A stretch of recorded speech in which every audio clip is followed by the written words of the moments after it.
Okay, today I'm doing this video.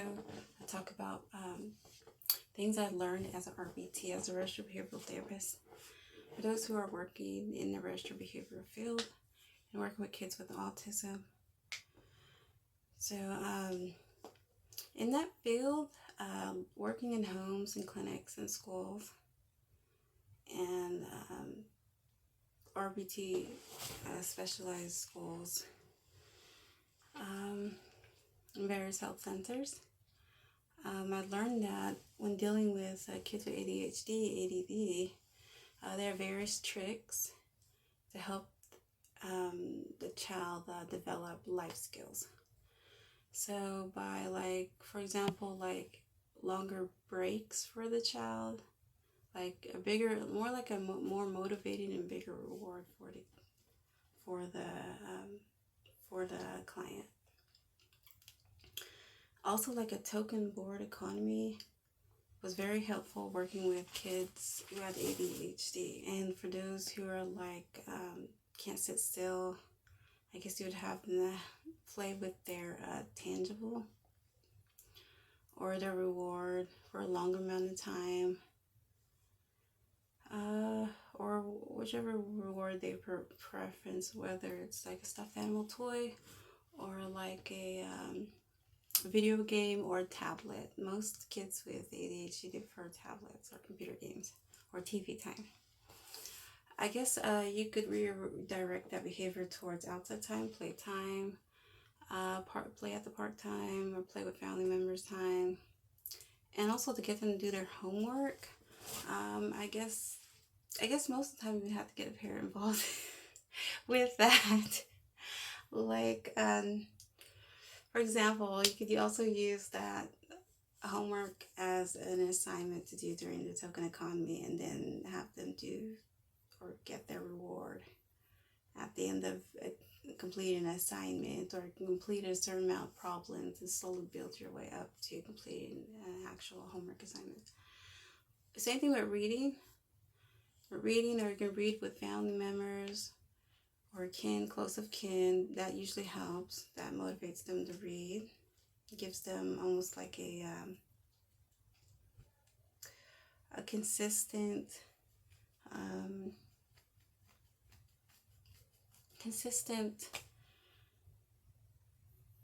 I would say consistent length of time motivating factor throughout the reading process. And also, not only that, you may have to get the parents involved as a form of consequence or discipline, just to get them, if they don't listen to you, if they don't want to sit still as much, you would have them as I guess almost like a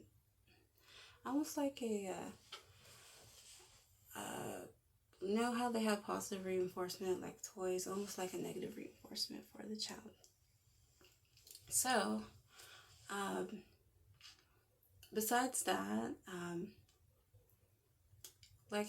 having pertaining to their work ethic and getting involved with other children, I would say having them practice talking to their family members, kids, other kids in the neighborhood, or parallel play with other kids in the neighborhood. You can sit in between two kids and have them parallel play and watch them play. You may be getting involved in, I guess maybe they'll be playing video games together or playing on their tablet. Not only that, having them besides play around the neighborhood, socialize, I guess manding behavior, man for things with other children, interact, as if you're parallel playing with the other child, and interact with the other child one-on-one, and they would more than likely either copy your behavior or almost like an echoic, copy your behavior, or get involved and play with the other children, and they would know that it was safe to to interact with other children. So also one more thing, In terms of sitting down with a child autistic, child with ADHD or not ADHD, just has autism, like being able to match their behavior and build a rapport with them and spend time with them, get to know what they like and don't like. And I would say, like, almost as if you're their best friend or playmate, almost. And you would be able to, I guess, match their behavior in terms of excitement and wanting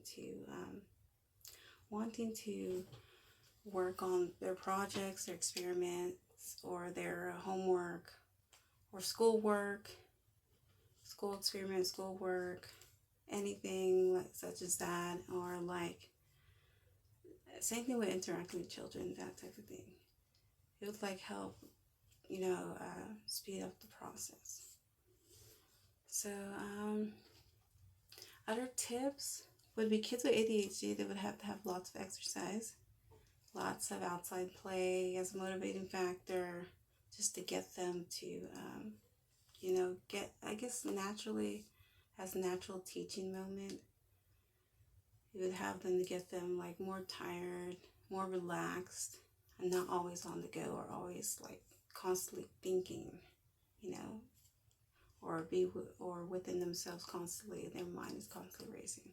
So being able to like interact with them and talk to them and know like, hey, as this is a moment that I can talk and behave a certain type of way, and this is a time where I can't, would also like give them a good example of what they can replicate in the real world.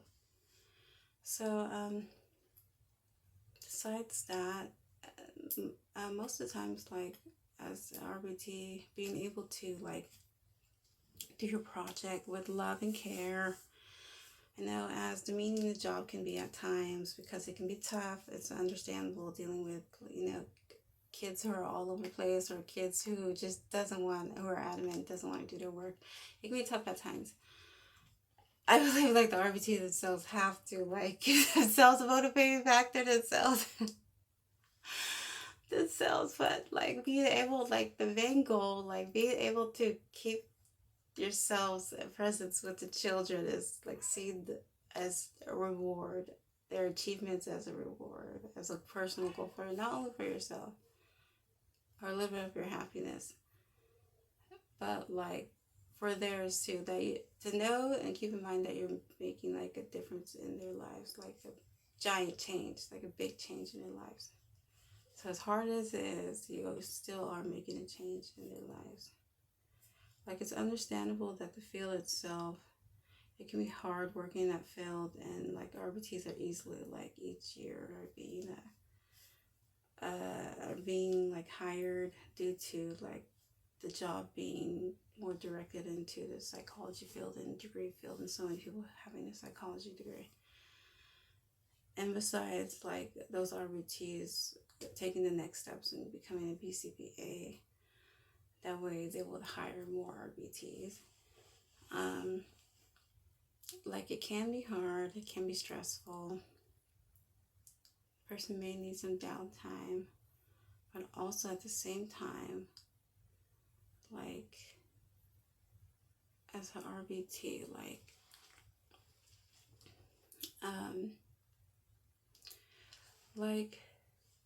for example,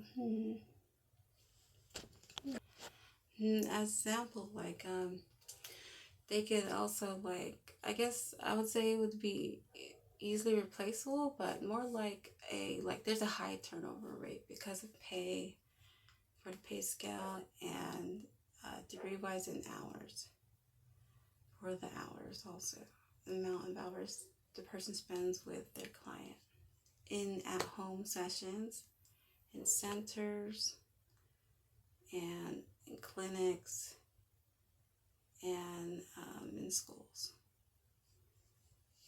So you have to understand that like the behavior reciprocated at school, they might not do at home because their parents is always watching them. Or behavior replicated at home, they may not do at school because their teacher is always on them. For example, speaking or interacting with other children, they may not do that at school because at home it's less likely to be done.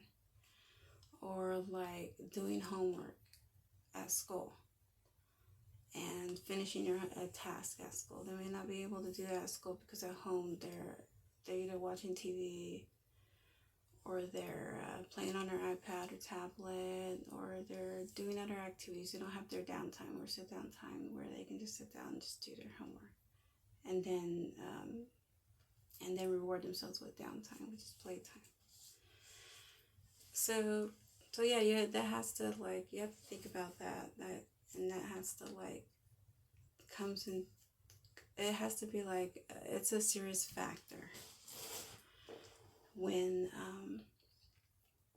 working as an RBT. So yeah, that too can also cause a high turnover rate within the field alone, because it could be a hindrance to like the goals the RBT wants to reach with the client. So yeah, not only that, being in that field, it was fun and wonderful, but it was also hard work. Very hard. I had like clients in homes, schools, health centers, clinics. I say the best, the most fun, and the most rewarding, I guess, out of goals. I would say like, if anything, I mean, the most interesting would be schools. Challenging would be schools.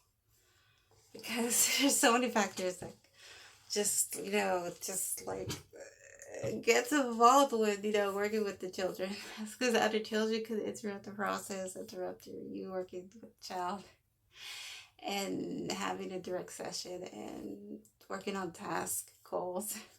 There could come along, could be like, oh, I want to play with this friend right here, and just distract them completely. It doesn't have to be like any other kid, like distract them just for fun. Just for fun, or just to taunt them or whatever. And it looked almost like a rewarded behavior with that child. So, and not only that, like, it was the most interesting, one of the most challenging working with kids in schools. But like, not only that, like working in homes, it was alright. It was not exactly challenging as schools. And then working with younger children is one of the best, because you see like the most results. Like they're able to reach their goals faster, much faster than the older children, because they're much more motivated by the things they like, the fruits they like, food they like, candy, or like toys, or like fun activities to do. They're much more rewarded by that. Then like working in clinics, they do have distractions, but it's set up in a way that would be more like a routine, like, and less natural play. Less likely to like include that habitually, and more likely to see it as, oh, it's time to do this, or it's time, like, time's up, go to the next activity. That's what I've seen in various clinics. Whereas school, it's time's up, let's go to the next activity, but we're allowed to take a break, have fun, pure fun, rather than as in the clinic, it's less time to do the next activity, but at the same time, it's fun, but at the same time, it's work at the same time. You're working and you're having fun at the same time. It's like they do a fun activity to shape and model behavior. Whereas at school, they shape and model behavior doing an assignment, doing homework, doing a class assignment. And then when it's time to have fun, they just sit down, relax, and they have fun. And you watch the kids interact, socialize, natural. They have like a mixture of like a natural play and ABC RBT. Whereas they have more of an RBT and therapeutic model in schools, whereas at health clinics. Because I guess every clinic has their own way of implementing a goal, a task, or behavior. Or a routine, more like a routine compared to school. Like school, there's a routine, but you get like a lunch break or like a class break. Whereas at health centers, it's more of a let's just say more of a, like, there's a break, but it's either lunch, which is a real downtime break, but even then that's a time to learn how to use your utensils in health centers, which is nice, learning is nice, but it just keeps the client to go on and on, like everything's work to them. Everything is school to them. Whereas at home, working at home, like more like eating with utensils, or you're teaching them how to eat, more likely to be motivated by family. And being around the family. And sitting around the family table. So,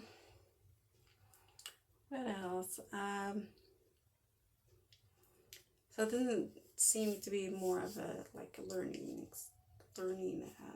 experience. It's more of a like natural family setting. So yeah, whereas let's see, health center, home. I talked about health center, homes, schools, clinics. It would be, let's see, clinics where I worked at.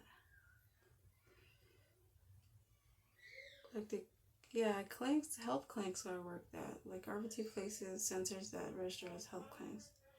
They are focused on the teaching and the whole environment of the child. But, and they are focused on teaching. And they're teaching about, at least moreover, of holistic therapy. And they do teach while they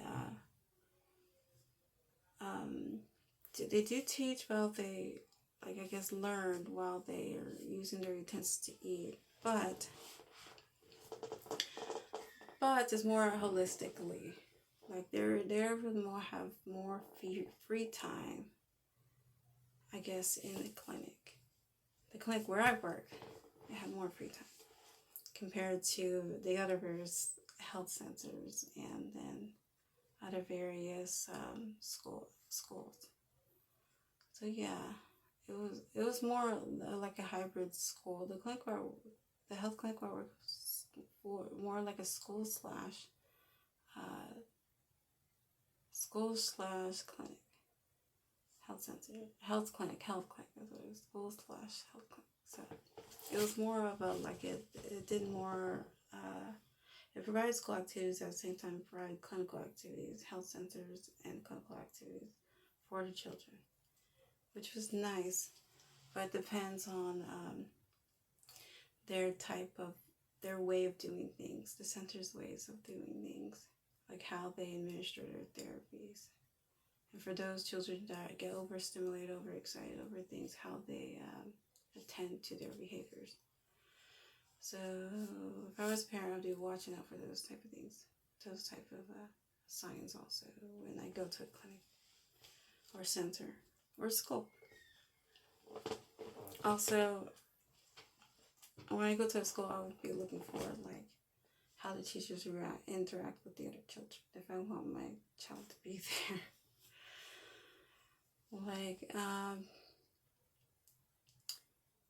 Let's see, what else do I have to say besides schools and clinics? Daycares. I worked at daycares. I worked with children with autism. And in daycares also, a lot of parents don't know if the children have autism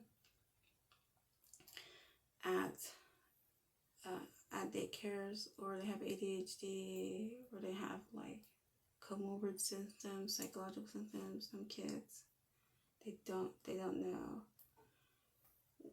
at that time, just because they're small kids. You just say, oh, hey, they're kids, that's it, which is nice, which is awesome for kids. They're just kids.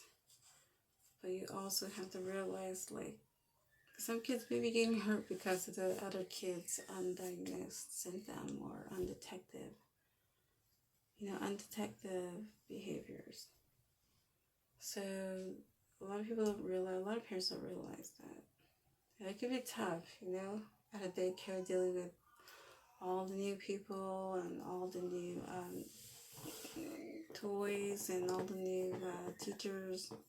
Maybe like some kids may be overstimulated and lash out and hit other kids. Maybe overstimulated and lash out the teacher and like tell the teacher, try to get the teacher to like do whatever they say, or they go against the teacher and not do what the teacher says. That type of thing. But a lot of parents, they see it like, oh, it's just a kid. Or there may be a child that's like absolutely quiet and say a word, like, and other teachers are more likely to say, oh, that's a good child. But wonder why, like, why can't they sing their ABCs, or why can't they say their 1, 2, 3s, or why do they have to be prompted to wash their hands as much, or like to draw, to write, So, or kids that don't sit still in daycare learning time when it's story time, or learning time, or singing time, or center time, or circle time. So yeah,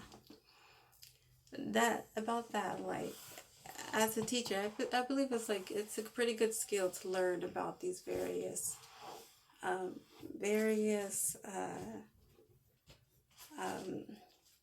behaviors children exhibit, or various different types of personalities, and not only that, personalities, and how a child interacts with their world and environment around them, just children in general, or children with autism. So yeah, what else would I say?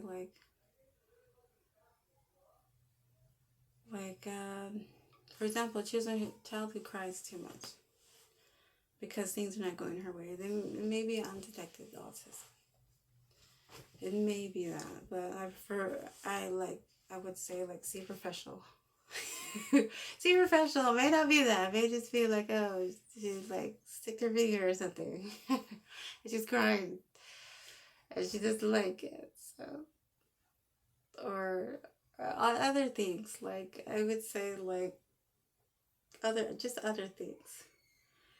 Like, you just have to be able to watch out for that. It would be like a good idea if teachers had it, like, include that in their curriculum for kids, all children in general. That way, I guess they would learn how to interact with one another in a gentle way. Like, I'm not saying everything's perfect. There's no child that that like runs across the room and they're considered a bad child or anything because of that, or anything like that. But